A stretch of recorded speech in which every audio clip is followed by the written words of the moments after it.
Okay, hello folks. I'm just going to adjust the lighting before I continue because I'm conscious that it's a little bit cloudy today. In fact, there's a little bit of rain outdoors, so just need a little bit more light so you can see. So welcome to another chair yoga class. This week we're looking at connecting to the senses. The five senses being the most obvious starting point. But we'll also be connecting to our inner sense as well, our inner experience. But to start off with, I'm standing, you could be standing or sitting for most of the practice. Some of it is done standing, so you can choose once we get into the movements, and I'll remind you again whether you prefer to sit or to stand. But you need to feel safe. I've actually just got socks on my feet, but you may prefer to have something more supportive for your feet during the practice.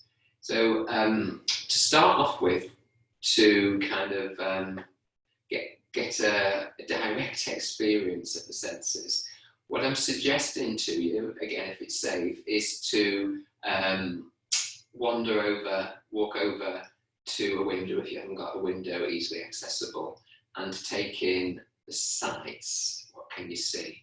So for me, I'm at the back of my house, so I can actually view out into the garden, and there's trees beyond, so I've got a very green experience and a very natural experience through my kitchen window.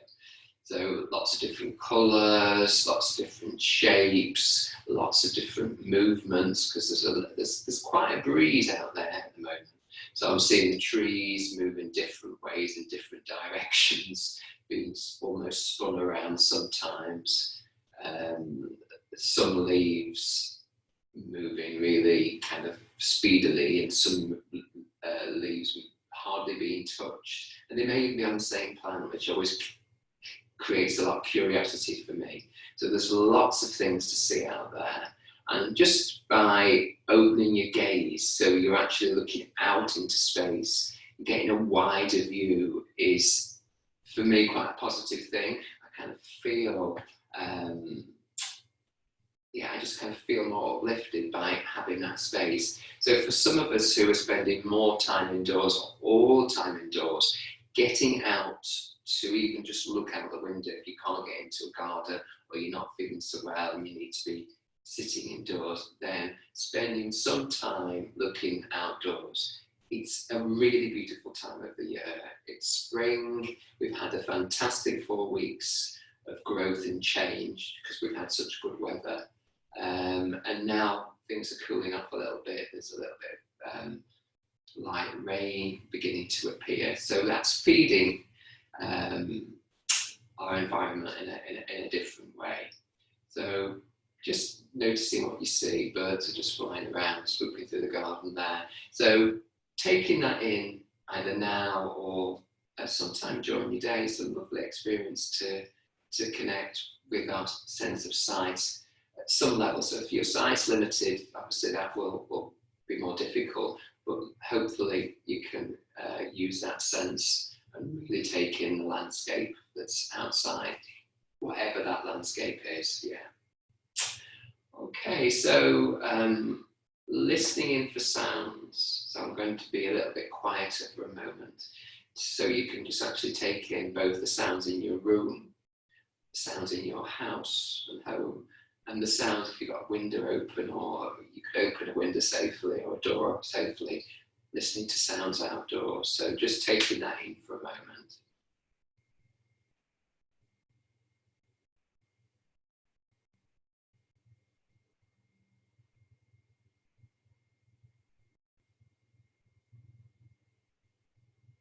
So if there's no sound, taking that in as well. So the sound of silence, that's been more available to us, at least depending on your setup in your own home. For some people, there's less sound. And for some people that's very reassuring and helps you kind of come back into a peaceful state. But for other people, I know that silence is a little bit more scary for others. So yeah, so just being interested in parts of your day, to listen to sounds. Like I say, it's quite good to be able to listen to what's going on outdoors, because there's lots of bird life out there. You'll hear the wind, you'll hear kind of very natural sounds, hopefully, as well as children passing, people next door or whatever, your neighbours. Again, if you're able to open the window, then there's that aroma of spring out there. Yeah, so if you've got a garden, you may get more of that sense. It may be now as the rain starts to come, there's kind of a little bit more of a dampness. So that has a particular pungent smell. We haven't had the damp smell for a while. We've had a very kind of clean, dusty, if anything, environment. So yeah, so be interested in the smells. If you get out to the garden, you might have some flowers that offer a perfume. So enjoy that. Herbs are a great thing. So you can, as we move from the sense of smell to moving into a sense of touch, then maybe herbs you're picking from the garden, any vegetables. I don't do vegetables at the moment, but I have got some rhubarb out there that's kind of ready for picking. So that's I'm going to enjoy doing that in the next few days probably. So and that comes to taste. So there might be things in the garden, either the herbs or vegetables that you may have, or you may be given from someone else's garden, or just buying, that is very seasonal and very alive to taste and smell. And those things are really important for our well-being, our enjoyment. So it's, again, I love the time to connect with the senses and the joy that can potentially give. So as well as saying, kind of click into that kind of experience now, it's a really good thing to be mindful of during your day, giving it some time. It gives us a sense of connection and well-being. Okay, so coming back to touch. So touch can help us have both an exterior sense, hands and feet being the most sensitive areas generally of our body, and also using our hands to touch the body can also start to give us a little bit more of a link about what's going on inside our body and how we connect with the inside of our body. So sometimes when we detach ourselves from our body, we kind of get locked into our head, into thoughts or emotions that may be really fulfilling and really helpful. Doing a crossword, or you try to work something out, the mind is really helpful. If you're getting lots of positive vibes from friends and neighbours and family, and feeling really connected, that's a great emotional kind of contact. But that isn't always the state of what's going on in the head and the mind and the emotional system. So coming back to the body and releasing or connecting to is a wonderful way to break out from maybe the noise of what's going on inside, or the negativity of what's going on inside, and touch what's inside in a helpful way.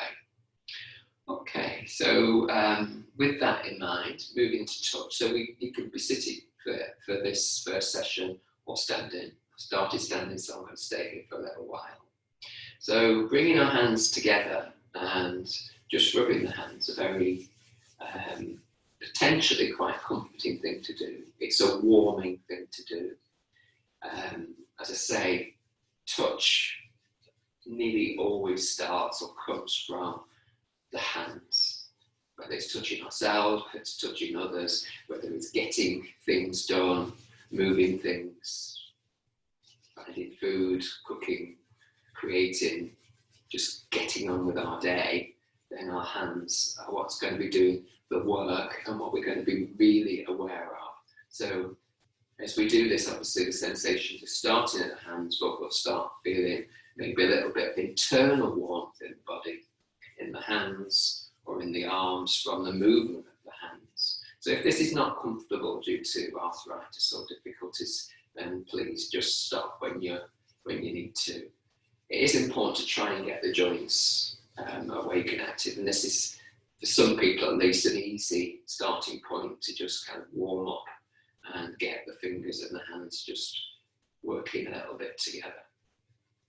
You can start to change the movement, so it's more like a circular movement of hand on hands, and that will slightly change what's going on in the wrist, and just be more interested in what's going on in the fingertips as the fingertips touch.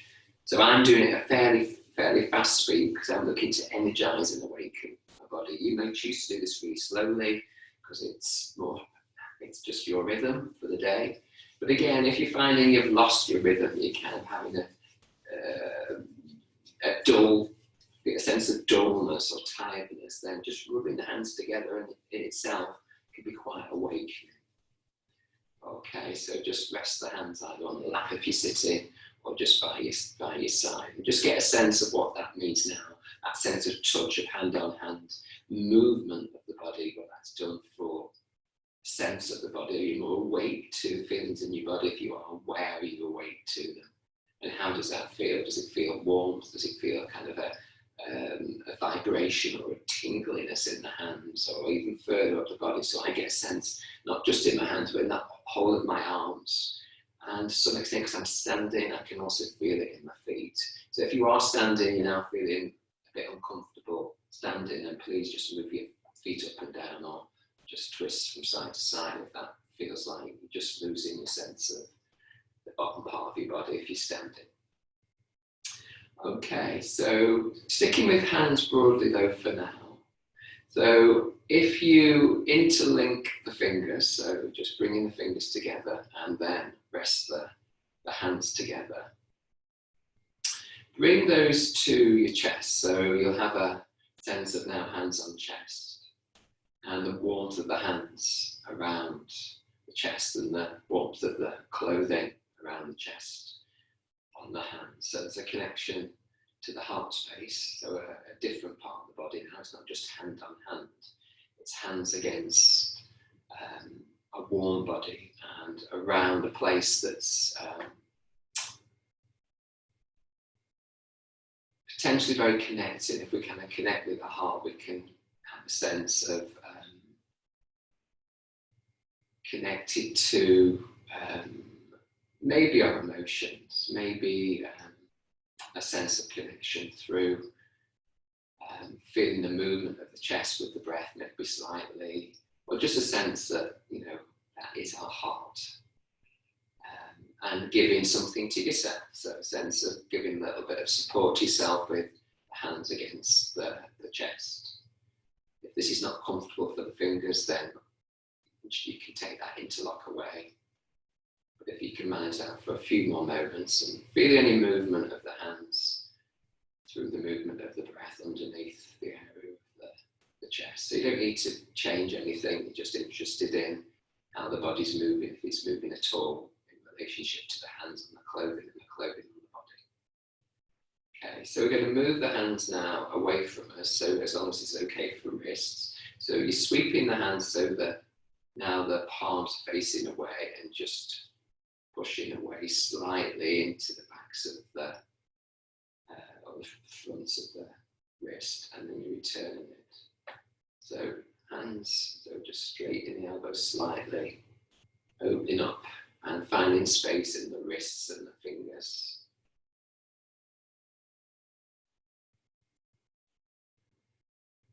So you might find breathing in helps when you take the hands away, and breathing out helps when you bring the hands back. But don't worry about the breath. Also, it works the other way around, so you might be doing the opposite breathing rhythm. But if you find breathing supports you, now you've kind of had a bit of contact with the hands on the chest and felt the breath, then stick with that. If this is too strong, then you don't need to straighten the arms, just keep the elbows really bent. If things are going well and you feel like you can take a little bit more risk, if you like, with the fingers and the wrist, then you could sweep them overhead. I'll just duck for a moment so you can see my hands facing towards the ceiling. So you didn't need to bend your knees there. So just a little bit of sense of reach, and then palms down. Palms then turn up and reach up. This is a bit stronger. So just a couple more times. So as you sweep the arms up, maybe in breath.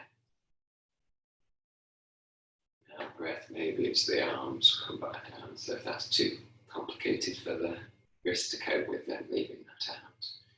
And release the hands down. See how that feels in the fingers, in the wrists, in the shoulders, in the elbows. So if at any time there's a bit of discomfort and you find that just giving things a little bit of a shake out helps, and start to learn what might help, just waking up, loosen up, sort things out if there's tightness or tension in the body. So for some people, just do a little bit of a shake. It's both warming and just gets rid of tension or tightness. So bringing the hands, the palms of the hands together, so we're still on hands, and we can have those in front of the chest. So maybe if I stand this way, it makes a bit more sense. And I'm just taking my hands above my head, so I know they're disappearing. And then the hands are coming back down to the chest. So it's similar to what we did before, but now the fingers aren't interlocked, but there's a little bit more of a connection potentially for the shoulders and the shoulder blades to move. If you take the arms up, hands on hands, see how it feels for shoulders. So again, it might be an in-breath, take the arms up. If you're doing this sitting down, remember, and an out-breath to bring them back to centre. So taking the hands forward. So again, this can be done in the chair or standing. If you need to sit down, please do. So we taking the shoulders and the hands over to one side and then over to the other side. So again, a little bit of a twist movement as hands on hands. But we're waking up a little bit. We're waking up the whole body to some extent, particularly if we're standing. And just see how this twisting moving. So you can always bend the arms, bend the elbows and lower the hands down. It's more comfortable. But if you can keep the hands a little bit higher and the arms a little bit straighter, it just gets a little bit more into supporting the shoulders. Okay, and rest the hands down. And again, maybe a little bit of a shake out, if that's a pleasant thing to do. So we've had hands together. We've interlocked hands, kept the palms straight. Now, if we interlock the fingers this time and bring the palms together, more like you're kind of shaking your own hand. And from here, we're kind of doing a big stirring movement. Yeah, as if we're stirring a huge pot of something. So find your own option for this sort of stirring motion. And again, that's getting into shoulders and elbows and wrists, and depending how you're moving, you might even be getting into the pelvis and the hips a little bit. So moving that in the opposite direction.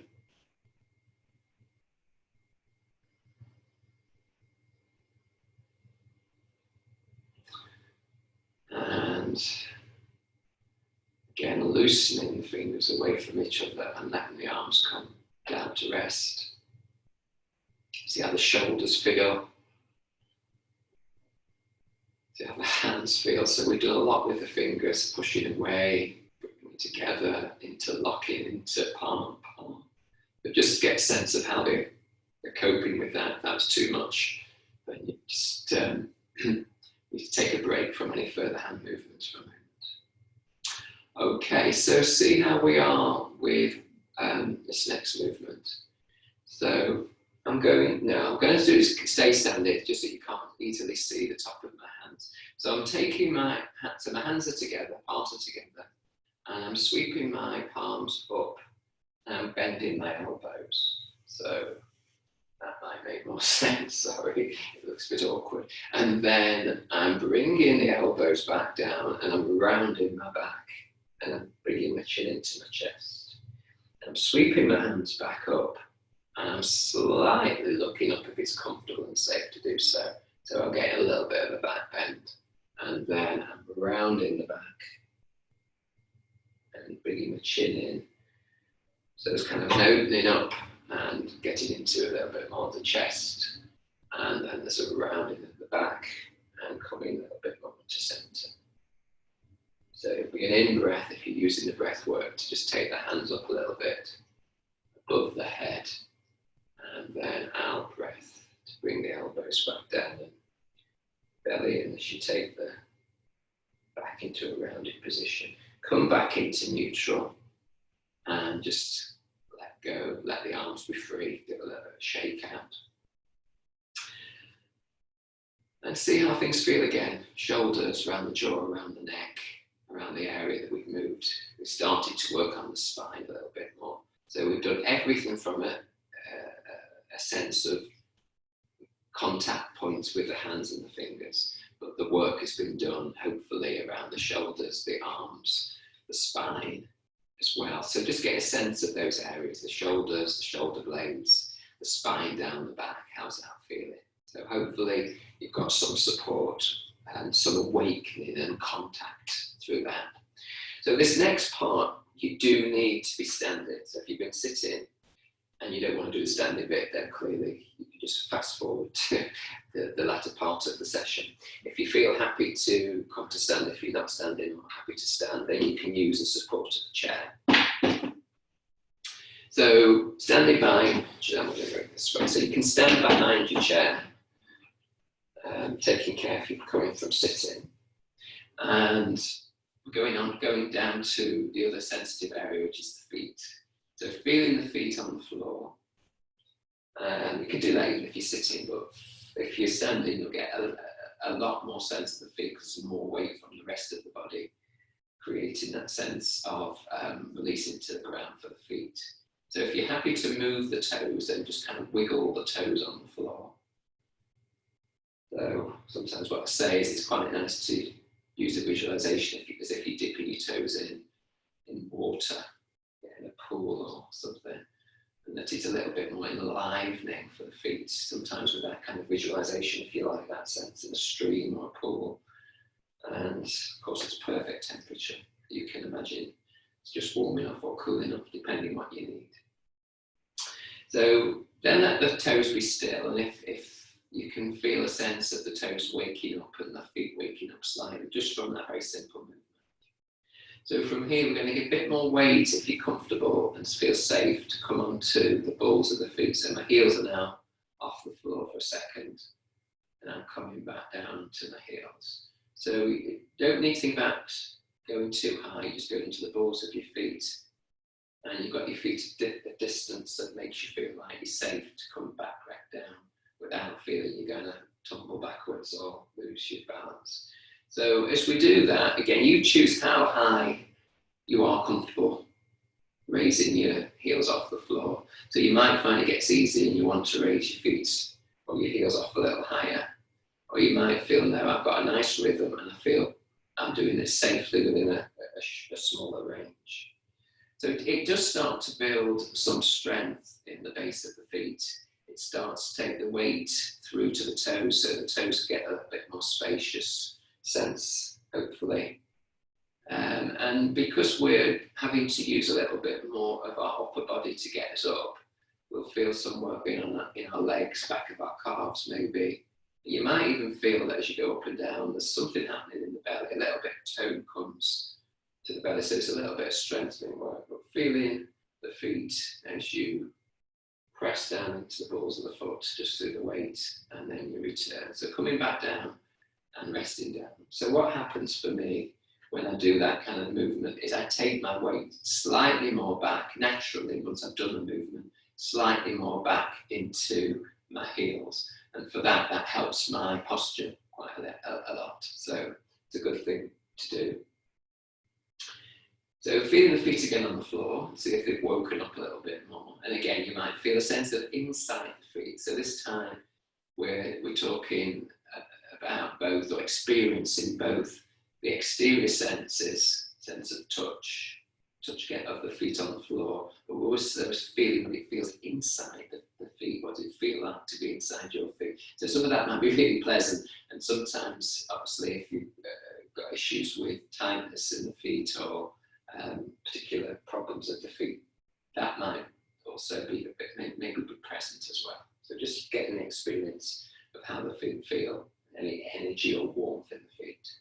So moving that energy around a little bit more. If you feel comfortable, just lifting one foot off the floor and the other foot off the floor. So you choose to work up to what is your safe and happy range of movement. So, I'm reasonably happy to bring my knees up to hip height, but you might just feel like you just want to do small movements. So exploring, so sometimes you do have to go kind of to your edge to know where your edge is.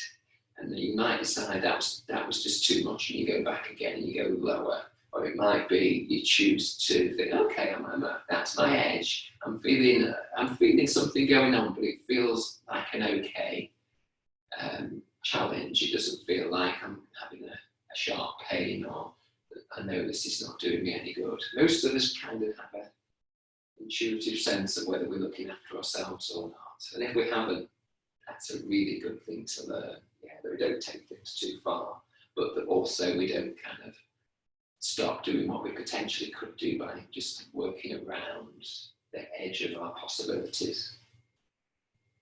Okay, so both feet on the floor again, and that for me frees up this whole area by picking the feet up off the floor. Even if I'm doing that on the chair, to be honest, there starts to become a little bit more openness in this bit of the called the hip flexors around this area front of the top of the leg, groin kind of area. And it works around this whole region, the pelvis, the hips down here, lower back. So those are areas that get quite tight and tense if we don't do a lot of movement, if we do a lot of sitting.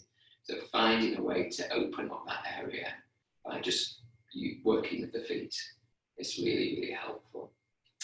Okay, so coming this way, and I think that will probably work for most of us better, because I want you just to see if you can kick one foot out and then kick the other foot out. So it's a dancing movement or a football kind of movement, kicking a ball, whatever.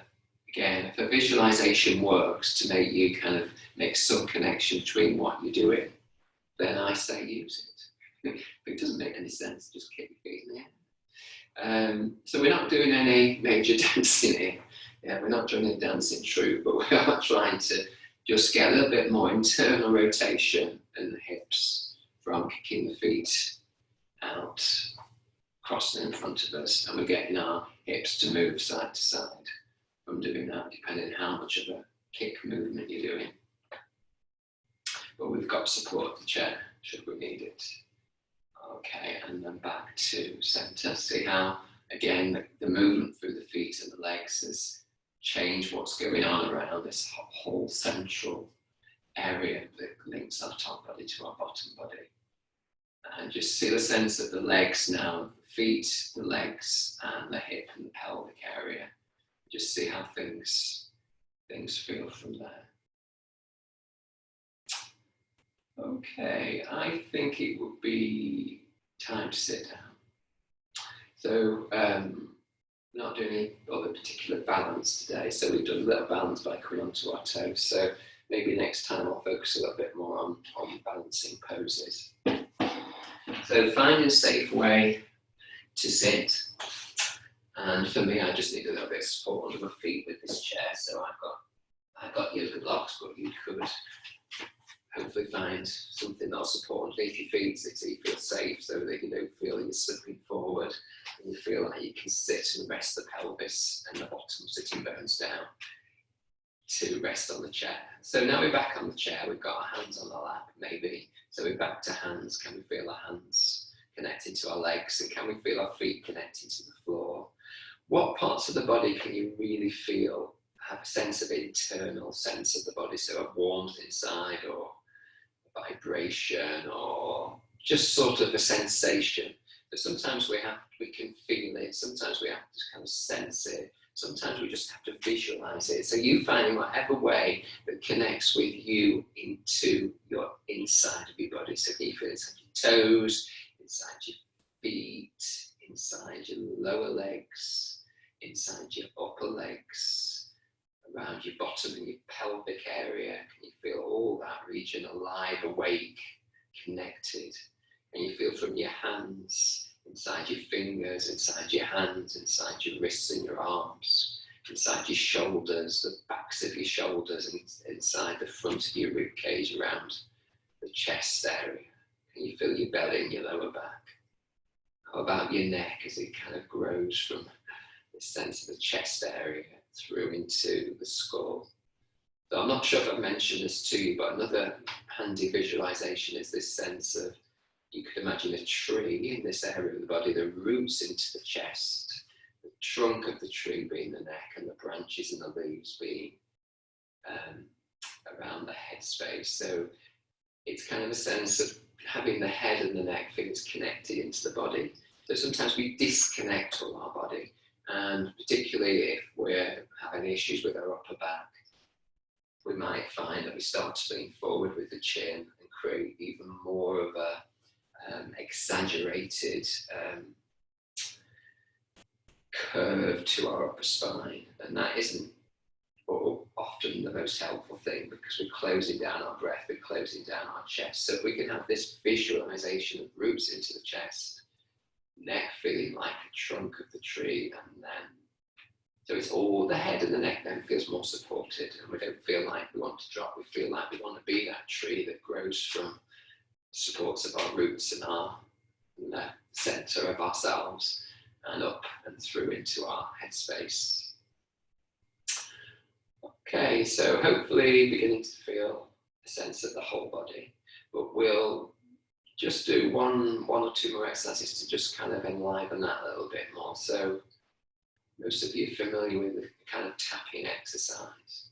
So taking one arm in front of us, the palm facing up, taking our hand to our shoulder and just tapping down the inside. And then palm down and just tapping on the outside of the arm. And you just keep turning over, tapping with one hand, and just awakening and getting a real sense of hand tapping on arm, on the clothing that you have there, or on skin, whatever. It's a gentle rhythmic tapping and awakening of that internal sense, that sense of touch, awareness inside. So next time you get to your shoulder, you can take a break, relax that arm down, see how the arm feels that's been tapped compared to the untapped arm. And then we take the other arm, palm faces up, fingers just give a little bit of a dab tap all the way down one, then palm down and go down the other side. So 3 or 4 times, having this sense of waking up, connecting to our internal sense of touch, if you like, our internal sense called interoception, the sense of what's going on inside. Okay, so next time you get back to shoulder, rest the second side, feel both arms. Can you feel the arms connected into the shoulders and the shoulder blades, into the fronts of the chest, so they feel like they're really connected into the body. So we're going to then move on to our hands. Move on to our legs. So the outside of the legs, we're going to tap from the hip or even the pelvis down the legs. And if you're happy to move forward, then bending forward to get all the way down the legs towards the ankles. And then come up the inner legs if you've got space and you're comfortable doing that. So going down on the outside leg. So do this 3 times, and either up on the inside or up on the center, so up on the shins and the knees and the thighs, if that's more helpful. So one more time, going down, bending forward from the hips if you can, and finding your way back up. So now you might be able to feel your legs feeling really alive, because you've just given them a reminder. So we're just stimulating the blood circulation and the whole processes of movement that are essential in our body. So if we just keep still all the time, there's an internal stagnation, and our body is full of water, but it needs to be hydrating and moving, and those fluids, when I say water, yeah, it's not fluid. So that all those fluids just need to be moving and functioning, and cells need to be moving and functioning, so that our immune system and our whole body system is operating really kind of the most effectively. So movement, really important. If we can really feel that movement, what tends to happen is we have a real sense of being alive, being connected, being awake. So sometimes our sense of well-being is from a sense of real calm, And sometimes our sense of well-being is a sense of feeling alive and connected. So in this time of potential disconnection, the importance of connecting with the outside, with the inside, with other beings in whatever way we can, in the most positive ways we can, as often as we can, is feeding and nourishing and uplifting for a whole sense of well-being. And we're feeding others by making contact. And we're in a community, we're not in isolation. So the more we can make those connections, the better. Okay. Even sometimes we don't really want to or feel like it, trying to get past that stage of feeling, I really can't be bothered today, just to do something a little bit makes us usually feel like, okay, I'm glad I did that. So one hand on the heart space, or two hands. And we're going back to what is our connection inside. So we've talked about body connections, we talked about and felt maybe an internal connection, a warmth, movement in the body, and a weightness to the body. And a sense from that, hopefully, is moving away, giving our brain a rest, giving any gaps through any emotions that are not helpful to us. So that's what body work's partly about. But also, while we've got a hand on our heart, really giving our sense, ourselves a sense of tenderness or a sense of kindness. Yeah, it's a really important thing to do, and it's a really difficult thing, and it feels really odd when we do it. So, and to get familiar with it, to kind of be giving yourself the hand on the chest is saying it's okay. The hand on the chest is saying be gentle with yourself. The hand on the chest saying it's fine to be kind to yourself as well as to be kind to others. So it's so we can soak emotions in that might be helpful to just bring us back to ourselves, our better selves, if you like, or our real selves, or the essence of ourselves, which is really good. Sometimes we lose all that, and it's alive and it's awake, and kindness feeds that. So connecting or finding some way of connecting to your appreciation is another way. Appreciation for what we have is another way. If the kindness is just too tricky to get hold of, too nebulous, too distant. But if we can find kindness in our heart towards ourselves, that is a fantastic starting point to be rejuvenated, to feel restored, feel more connected, to then be able to connect to others in a more genuine, authentic, fuller way, and feeding others from our own kindness with kindness.